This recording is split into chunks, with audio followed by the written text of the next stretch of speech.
What if Wolverine was the main character of Elden Ring? That's the question I wanted to answer. In this video, I'm playing through Elden Ring, making the choices I think Logan would make, and along the way, building a character that fights the way Wolverine fights. If you just want to see a fully optimized Wolverine build tearing through endgame bosses, there's a chapter for that later, feel free to skip ahead. But for now, my character looks more or less like Wolverine, so let's get started. Wolverine wakes up in the lands between the same way he usually wakes up from a bad bender, somewhere unfamiliar, surrounded by danger, and trying to piece together what the hell just happened. He crawls out of the crypt, gets his bearings, and the first apparently sane person he runs into is White Mask Vare. And something's immediately off. This guy reeks of blood, and the way he talks feels wrong. Logan doesn't argue with him, he doesn't ask questions. But when Vare points him towards a fortress in the distance, it's the only real lead he has, so he takes it, after making it very clear that Vare should keep his distance if he knows what's good for him. With Stormveil Castle now in his sights, Logan runs into Melina pretty early on. She doesn't threaten him, she doesn't preach, she just asks for help getting somewhere and offers aid in return. She is the exact type of character that Wolverine traditionally has a soft spot for, so he agrees, which is good because things get a lot harder without her. A little further down the road, he meets Roderica. She's barely holding it together. Her entire group was captured, butchered, and grafted into spare parts for something inside Stormveil. She doesn't even fully understand what happened, just that it was horrifying. That's when this stops being about finding information. After promising to get her somewhere safe, Logan's focus shifts. Whatever's happening inside Stormveil isn't just ugly, it's familiar. The grafting, the experimentation, the way people are reduced to pieces. It's way too close to his Weapon X days to ignore. At that point, Stormveil isn't just a castle in the way, it's something that Wolverine can't stand. Stormveil isn't something Logan charges head on. He spent too long infiltrating places like this to announce himself at the front gate. So instead he slips in quietly and starts working his way through the inside. The prisoner offering a safe route doesn't exactly inspire trust, but Wolverine doesn't need a guide, he's done this before. Of course the prisoner eventually tries to get him killed, that was always the risk, and Logan already didn't trust him. More importantly, Logan isn't in the habit of killing people that weak. A warning is enough. Now, technically Margit happened here, and yes, we beat him with a sword. Look, sometimes gameplay and story don't line up perfectly. Inside the castle, everything starts to feel familiar. Cells, spare limbs, bodies treated like inventory, and then finally, we find our claws. The weapon that we're going to be using for the rest of this game, obviously. From here on out, the sword is gone, claws don't come off. The second he's deep enough inside the fortress to be past the heavy artillery, I think stealth is gone. Logan would tear a path straight to Godric.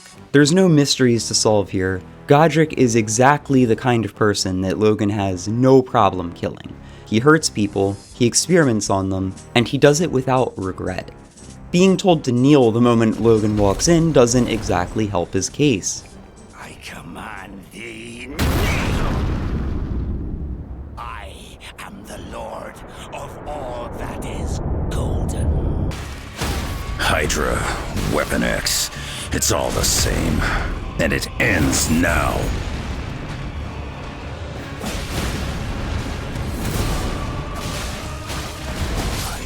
With Godric down, there's a moment to breathe, which makes this a good time to talk about the early setup that makes the build work. To mimic a healing factor, I grabbed a few things that don't require going far out of the way. The Blessed Dew Talisman gives passive regen, and I got the Flask of Wondrous Physique and the Heal Over Time tier. It's not super fast healing, but it adds up. I also unlocked Bestial Incantations, specifically Bestial Vitality. It's another slow heal over time. Finally, there's the Winged Sword insignia, which boosts damage the more hits you land. This plays perfectly into Wolverine's berserker fighting style. With this setup, the idea is simple. Use Endure to trade damage, and let the passive healing keep you in the fight. That's the core strategy for most of the run. and it gets way stronger than it has any right to be. Anyway, back to the story. With Stormveil dealt with, Logan gets invited to the Round Table Hold. And let's just say, how well he gets along with the people there is a mixed bag. The Hold isn't somewhere that I think Logan would settle into. The moment he arrives, there's a couple of things that stand out about the people there. Fia smells like death. Literally. There's no version of this where Logan lets her touch him, let alone lowers his guard around her. The other warriors, I think, would keep to themselves. A nod here, a word there, and that would be that. Hugh is different. He's a man chained by obligation, worn down by it, but still taking pride in his work. He doesn't talk much, but neither does Logan. If there's anyone here that I think Wolverine gets along with, it's him. Gideon, on the other hand, doesn't even get that much. Logan's been around long enough to recognize a manipulator when he sees one. He listens to Gideon, because information is information, but there's no trust there, not even a little. Still, the Round Table Hold serves its purpose. Logan learns what he needs to learn.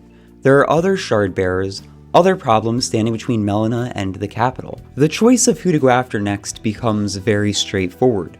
He needs another Great Rune, but he's not going to start killing demigods based on secondhand stories and half-understood legends. That leaves only Renala. Renala is different. She isn't a demigod, she isn't expanding her power, and the Great Rune isn't even bound to her. It's sealed inside the amber egg Radagon left behind. This makes this less of an execution and more of a retrieval. The rest of the demigods, Logan simply doesn't have enough information to justify killing.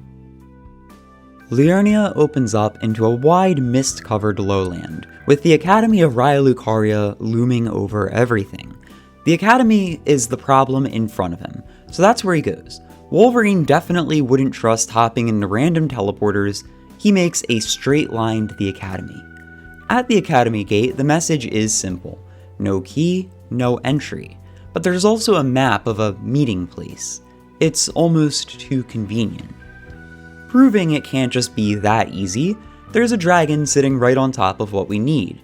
Except in the time it takes for it to even wake up, Logan's already grabbed the key and left. Wolverine has anger issues, sure, but he's not stupid, and there's no reason to fight a dragon if he doesn't have to.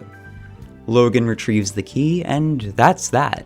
With it in hand, the gates to Raya Lucaria open. Much like the rest of the lands between, the students of the Academy are beyond reason, attacking on sight. And because of that, we don't hesitate. If they're in the way, they go down.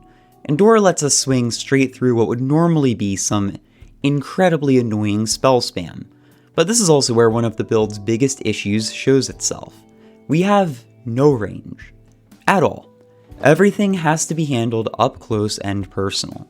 That's usually fine for bosses, but long hallways full of sorcerers throwing spells can be a real pain. When we run into the Red Wolf of Radagon, the fight is actually kind of refreshing. With Endure, I can wait for it to jump in and, instead of wasting time dodging, just hit it back. It goes down pretty easily. Like a proper Wolverine, I completely fail to avoid the trap, and rely on my healing factor to carry me through. There is a knight standing guard before Renala. He doesn't speak, he doesn't react, he does parry my ass.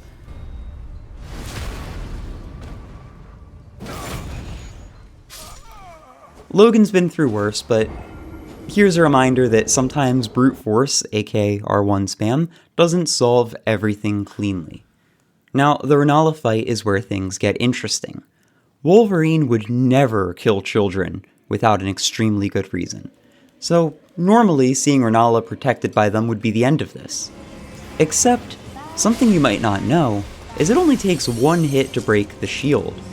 We retract the claws and give them a solid punch to the jaw, something Logan would definitely be happy to do, and suddenly the shield drops. Now it's just a matter of persuading Renala to give up the egg. After a bit of persuasion, things get weird, but shadow magic and a witch interfering in a fight doesn't even crack the top 10 strangest things Wolverine's had to deal with. And now there's no reason to hold back. He can tell immediately that this new Renala isn't the same as the woman he just faced. It's a summon, or an illusion. Dodging spells, enduring summons, we close the distance and cut her down. With a final bleed, the fight's over. And just like that, we've got our second Great Rune. With 2 Great Runes in hand, Melina finally has what she needs to guide Logan towards the capital. From here, the world opens up, paths branching in every direction, each one promising something that can help or hurt us on our journey. Logan doesn't care much for that. He's not interested in hunting down medallion halves or scavenging for upgrades. If there's a way forward that doesn't require wandering, that's the one he takes. He wouldn't explore nearly enough to ever justify me taking the lift here. The ridge path leads straight towards Altus, and that's all he needs to know. As for Khalid, Logan wouldn't even consider it. Whatever happened there is already beyond him. A land consumed by rot, a war that never ended, soldiers barely holding the line with fire. There's no clear enemy to stop, no single act that fixes it. Logan doesn't walk into disasters like that without a reason. He'd rather save the people in front of him. The same goes for the rest of Limgrave. He's already dealt with its worst problem. Everything else can handle itself. And yes, that means he misses a few people he absolutely would have helped, but failing to save people simply because he wasn't there is part of the tragedy that defines Wolverine. The point is, Logan isn't here to explore the world. He's here to finish what he promised to do, and fix the things that are right in front of him in the process. If you want to know how I think he would handle these side quests if he stumbled into them, I'll have a chapter for that after the main story is done. For now, he takes the ridge path, keeps moving, and leaves Khalid and most of Limgrave behind. The ridge path is exactly what Logan expects. Hostile wildlife, monsters, and nothing worth stopping for. We do finally put down our first dragon, since this one is in the way. Altus opens up fast. Another dragon makes itself known, and gets ignored. Logan's not here to clear the countryside of its overgrown pests. Eventually, he reaches the Erdtree Gazing Hill. From here, the capital is impossible to miss. There's nothing between Logan and the capital that he'd realistically stop for. On a meta note, I did grab a shield that heals over time. It technically makes for a stronger healing factor, but Wolverine running around with a great shield on his back looked too stupid to keep equipped. With the wall breached, there's only one mandatory fight left in the way. Standing directly in his path is the Draconic Tree Sentinel.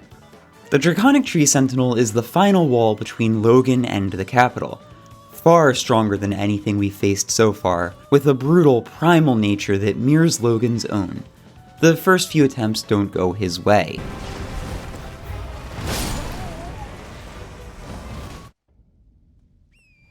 Wolverine has never confused stubbornness with competence. When something hits back this hard, he doesn't keep slamming into it out of pride. He steps away, sharpens the claws, and makes sure the next time he comes back, it counts. When the fight finally sticks, it's still ugly. The Sentinel hits like a truck, trying to overwhelm with sheer force. Blow after blow, Wolverine stays on it, trades hits, endures, bleeds, and eventually the Sentinel falls. With it gone, there's nothing left in our way. Reaching the capital changes things. Melina thanks Logan, leaves him Torrent, and continues on her own from here. And that raises an important question. Would Wolverine actually keep going? There's a version of Logan who would decide this is bigger than him, disappear into the world, and survive on his own terms. But that's never the version that sticks around when someone he cares about is still walking towards something dangerous. Logan didn't come this far just to let Melina face whatever is ahead alone. Whether he's keeping an eye on her from the shadows or starting to believe that repairing the Elden Ring might actually fix the world, he keeps moving.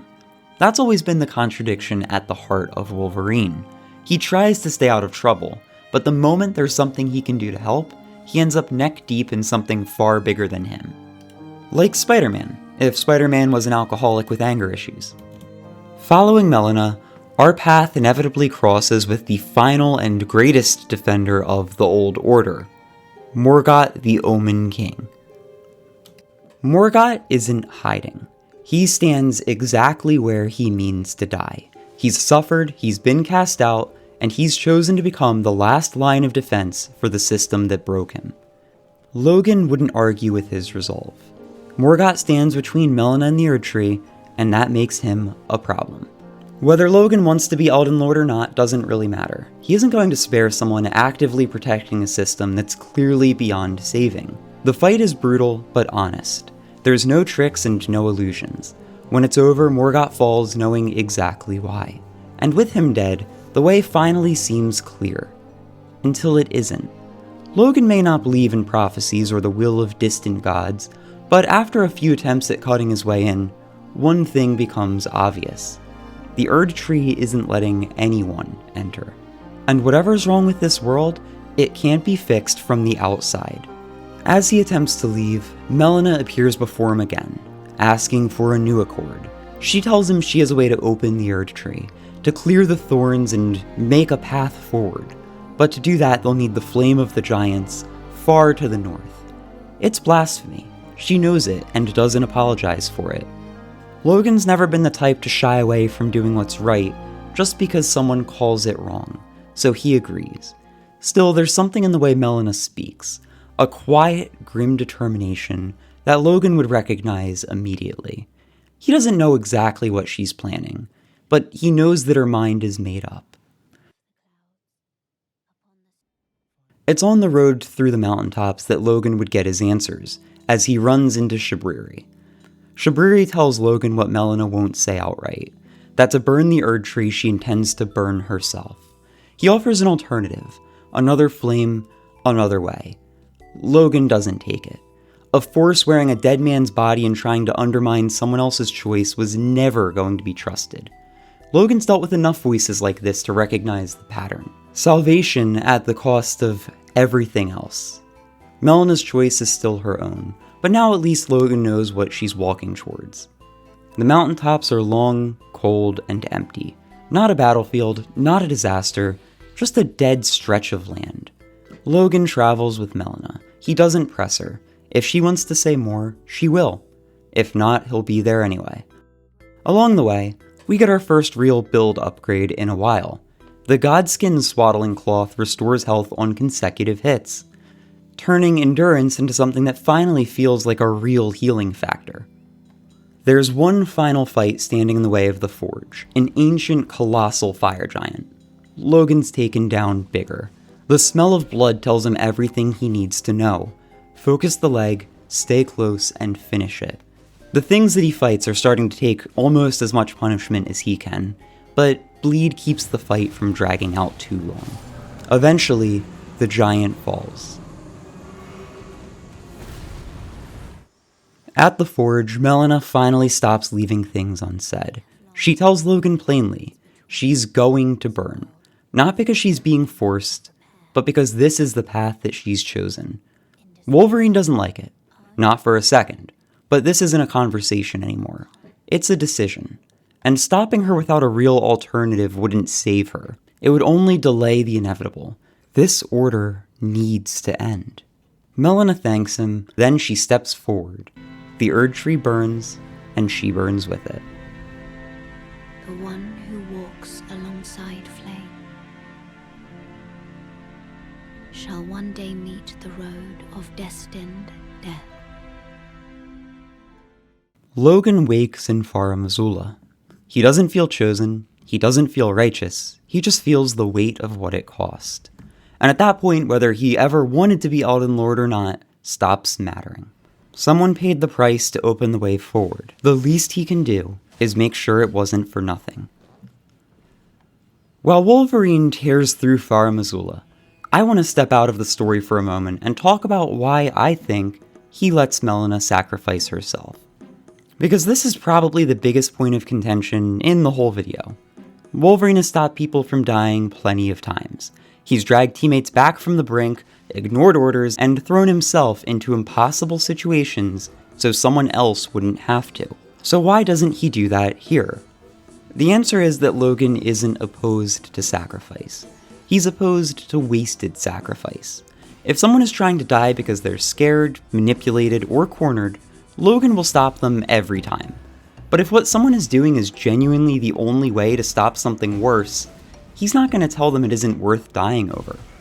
There's a precedent for this in Wolverine's own history. In one comic run, a massive planet-sized bullet was heading straight towards Earth, designed to wipe out all life on the planet. Kitty Pryde, a young mutant whose power lets her phase through solid objects, made the decision to intercept it and attempt to phase the bullet through the Earth instead. She knew what that meant. She knew there was a very real chance she wouldn't come back. And Logan didn't stop her. Not because he didn't care, but because he understood that stopping her wouldn't save her. It would just doom everything else. Melena's choice feels much closer to that than it does to suicide. No one else can burn this tree. Which brings us to the Lands Between. The game doesn't always sell just how bad things really are. But when you slow down and look around, it's clear that this world is past the point of sustaining itself. Everyone is either insane, fighting against some source of corruption, or just trapped in an endless cycle of death and rebirth. Nobody moves on. Bodies linger, souls stagnate, and the system that's supposed to maintain order just keeps the suffering going. Whatever the Erd Tree was meant to be, it isn't working anymore. So when Melina says that burning it is the only way forward, Logan isn't hearing, "I want to die." He's hearing, if someone doesn't pay this cost, nothing ever gets better. And Wolverine has spent his entire life dealing with broken systems that chew people up and call it righteous. He knows what happens when nobody is willing to break them. He doesn't like Melina's choice, but I think he'd respect it. Melina's death is the turning point. Before this, you could make all kinds of arguments for why Logan wouldn't care about becoming Elden Lord, why he might walk away once the immediate problems were handled. But now, it's different. Melina believed that this was the only way to save the world. And if that's the cost she was willing to pay, Wolverine isn't going to let her sacrifice be for nothing. He may not want the throne, but he will try to see the Elden Ring restored. And right now, the only thing standing in the way of that is Malekith. Malekith isn't a villain. He's following orders, and he's been doing it longer than most people have been alive, which for Elden Ring standards is a long time. There's no reasoning with him, no appeal that changes anything. Whatever he believes is right or wrong, it ends here. The fight is brutal, fast, and unforgiving. Both of them tear into each other, driven by duty more than anything else. In the end, what wins is endurance.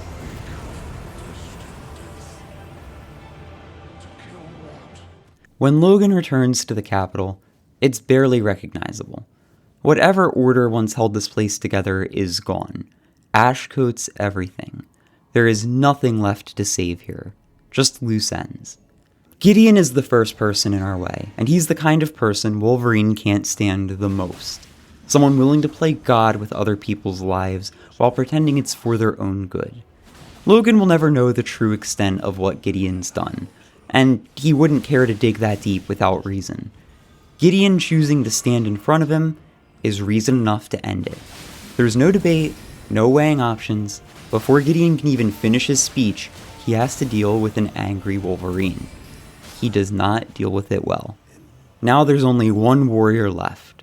The Old King. In the same spot where Morgott fell is Godfrey, the first Elden Lord. And fittingly, I think he's also the most interesting. Godfrey is the first person Logan meets who could fix the world. He's even held that role before. If Godfrey wanted the crown, Logan wouldn't fight him for it. He doesn't care who rules, only that the world is saved. But Godfrey wouldn't see it that way. To him, the right to stand before the Elden Ring isn't something you hand off. It's something you earn. Godfrey wouldn't accept the crown again without proving he still deserves it. And he wouldn't let Logan pass unless he's defeated. This makes Godfrey the first opponent in the Lands Between that Logan genuinely wouldn't want to kill. But necessity doesn't always leave room for preference. So they fight. not for the throne, but to see whose strength befits a crown.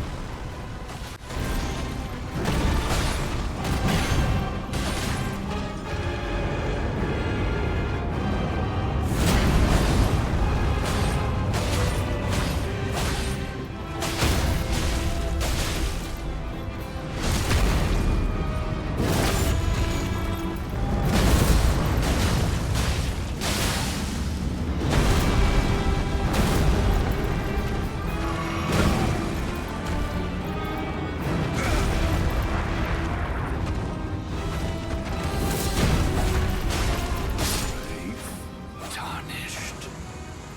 Thy strength befits a crown. Beyond Godfrey lies the Erd Tree, finally opened. Inside is Marika, as promised, but also Radagon. I'm the best there is at what I do, but what I do isn't very nice. Radagon is not a ruler anymore. He's not even really a person. He's an instrument of the greater will. He doesn't say a single word, he just prepares to fight.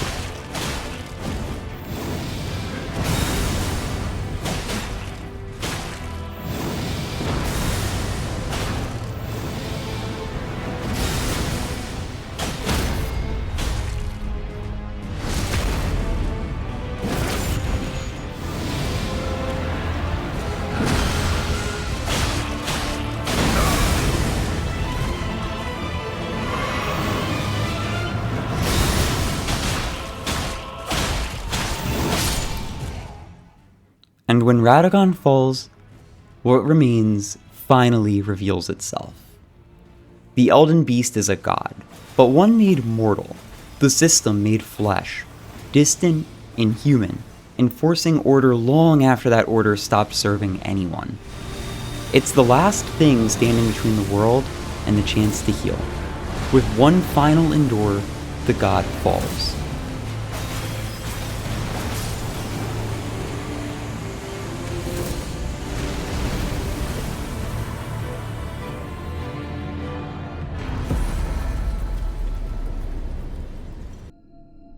In the end, Logan repairs the ring, and is given the chance to take the throne. The legend settles. The Tarnish who mended the ring, the new consort of Marika, the Elden Lord. But Logan has never mistaken power for responsibility. Repairing the world doesn't require being a king. The ring is restored. The cycle is broken. The system that kept the lands between rotting in place is finally forced to move forward. What happens next belongs to the world. If the lands between remember him at all, it wouldn't be as a ruler, but as a legend.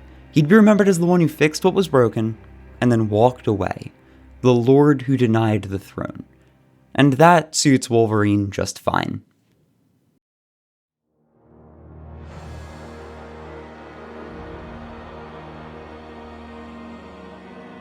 With our main story done, let's have some fun. How would Wolverine react to every side quest in the lands between? Would he even start them? Would he finish them? Let's just go through them real quick.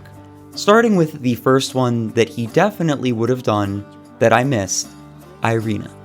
Now, Irina is a blind girl that basically says, "Hey, I'm being hunted. Can you please deliver a letter to my father?" Wolverine not only would have helped her, but probably would have made sure that she was somewhere safe before he wandered off.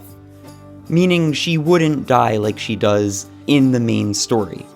Continuing with Irina though, if she does die, an entity possesses her body and starts going by the name Hieta, asking you to feed her eyeballs so that she can gain sight beyond sight or something.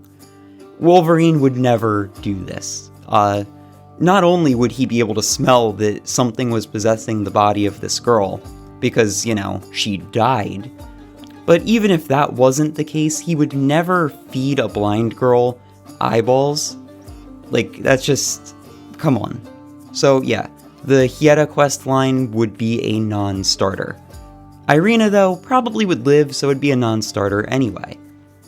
Continuing with people that get their bodies possessed, Bloody Finger Hunter Yora.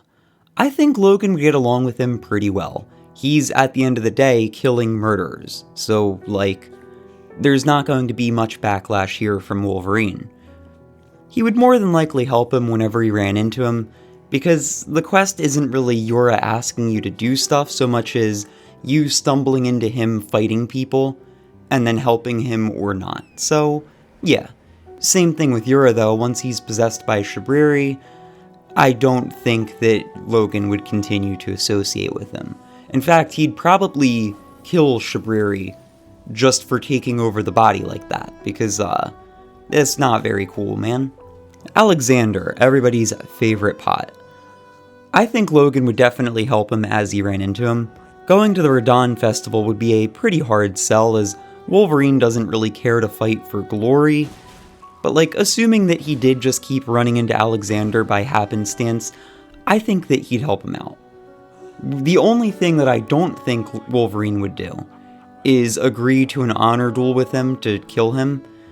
It just, I don't know, I don't really see him being willing to kill a friend for honor. Wolverine was literally a ninja before, he doesn't believe in honor like that, like come on. Selen, everybody's favorite sorcerer with a very weird questline. I'm gonna say it, I don't think Wolverine would go for it. Helping magic people that are being all mysterious do magic shit just isn't him. Like, for him to agree, he would need a very strong reason that what he's doing is better for the world at large and not just her. Also, her bribe is, if you help her, she'll teach you magic, and I just don't think that he'd care. Not even don't think, he just wouldn't care, like, that's not him. So, yeah. They wouldn't be hostile towards each other, but, like, they wouldn't be friends either, you know? Now, for my absolute favorite questline, the Millicent questline. This is Wolverine coded all the way through, from start to finish. First, she's got an incurable disease that can spread to others and will kill you. Wolverine usually ends up dealing with people like that just because he doesn't die. Like when there's a kid whose mutant power is the ability to kill anything organic, Wolverine is sent to go deal with him. Now, ultimately, Wolverine does kill this kid, but that's very extenuating circumstances. Millicent isn't quite that big of a problem. Especially given the fact that 1, the land is already rotting anyway when you find her, and 2, the first thing that you do in her quest line is suppress the rot and make her safe to travel. So, yeah. Every step of the way I think Wolverine would help her out, they'd probably have a pretty strong friendship, and getting to the end of her quest line, when she is fighting against her sisters and ultimately pulls out the needle so that she can choose how to die, I think Wolverine would offer to put her out of her misery. Now, she may or may not take that offer, but in one of the earlier Wolverine comics, someone he cares about actually gets lethally poisoned. Like, there is no way that they're going to survive this poison, right? And he does mercy kill her, even though he's got a very good relationship with her. So yeah, Millicent, I could see mirroring that. Probably more of a father figure than a romance, so take that as you will, but yeah. Every step of the way, I think he gets this quest done. It even has a tragic ending, just like Wolverine is used to. For all the Ronnie fans, I'm sorry, but I just don't see him completing the quest. She's way too mysterious, she plays her cards too close to her chest. Even if what she's trying to do is ultimately good, she goes about it in a way that I just don't see Wolverine trusting enough. I mean, he might kill Radahn just because Radahn is suffering the rot, and I could see him going out and doing that, but I don't think he'd get the Kingslayer blade for Ronnie. So, her quest would end. The Dung Eater in particular, he would just kill. Cohen and his whole quest to find Gold Mask, I don't see Wolverine caring that much about. Maybe he'd help out if, like, he was bored one day and the mood took him, but that's kind of the type of thing that you don't typically see Wolverine going out of his way to do. With that, I don't think there's any other base game quest lines that I really felt bad missing. It was mostly the Irina and Millicent ones where I was like, aw, Wolverine totally would have, like, helped every step of the way here. And, you know, hey, If I am missing a quest that you think Wolverine totally would have been all about, go ahead, let me know in the comments, tell me why. Alright, it's time. You've waited long enough. Now for the build. I'd say that you want to get about 50 dex and then you're good there, and just enough strength to use the claws. 50 vigor at minimum, I might even pump this up to 60. 25 mind and 25 endurance is very helpful, because one of the main things that you do with this build is attack 3 times, endure, and then attack again. Which, if you don't have enough endurance, this just is hard to keep doing. Of course, I put 22 in strength. You don't have to, I did that because Wolverine having 0 strength just felt wrong, but it doesn't really help.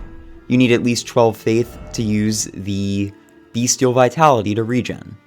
Now, if you want to optimize your talismans, Blessed Dew Talisman is by far the worst one. The healing is negligible. I would swap this for Lord of Blood's Exaltation, or even the Crimson Dagger if I want more healing.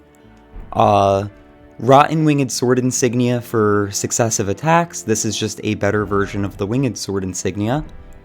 The Dragon Crest Great Shield Talisman, flat 20% physical damage negation. It makes you feel like you've actually got an adamantium skeleton. Without this, you take a lot more damage when you endure trade. Godskin Swaddling Cloth to round it out. That just makes it so that trading is a lot more favorable to you, and it goes really nicely with our Great Rune. Yeah, if you want this build to feel very strong, you need Melania's Great Rune. This makes it so that whenever you get hit, if you hit the enemy back quickly enough, you can regain that HP. Super helpful, and it really brings the whole build together. For your armor, I use the Bandit Garb because it is the closest that I can get to a leather jacket, and I thought the Malformed Dragon Armor kind of looked like Wolverine's hero outfit, if you squint. And, my game crashed. Great. For the Flask of Wondrous Physique, I just have the Thorny Crystal tier and the Opaline Hard tier. Opaline Hard tier increases your defense flat on everything. Thorny Crystal tier is another buff to successive attacks, and it stacks with the Winged Sword Insignia. That's what makes my damage so insane. And for the claws, of course, I just put Endure on them. You could also put on, Braggart's Roar, if you have it, but the poise from Endure feels a lot better, in my opinion. Let's see it in action.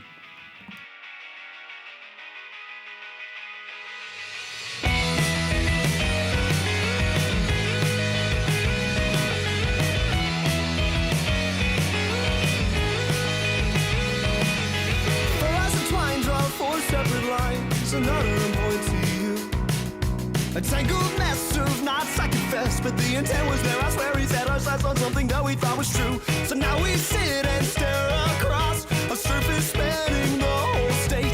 2 feet between and miles apart. No words to speak, but here all we can see. We haven't got a clue. It falls apart. There's not a heart to beat the hair. It falls apart. There's not a heart to have. It falls apart. There's not a heart to beat the hair. It falls apart. There's not a heart to have. Each word a world all of its own. Each star entered only in groans. The syntax skips semantic slips, and what we're left a growing cleft of language lost tokens unknown. And then I guess we slipped right through and lost all meaning on the way. We ended up a tiny piece of every heart, of every part, of every story, of every grave. It falls apart. There's not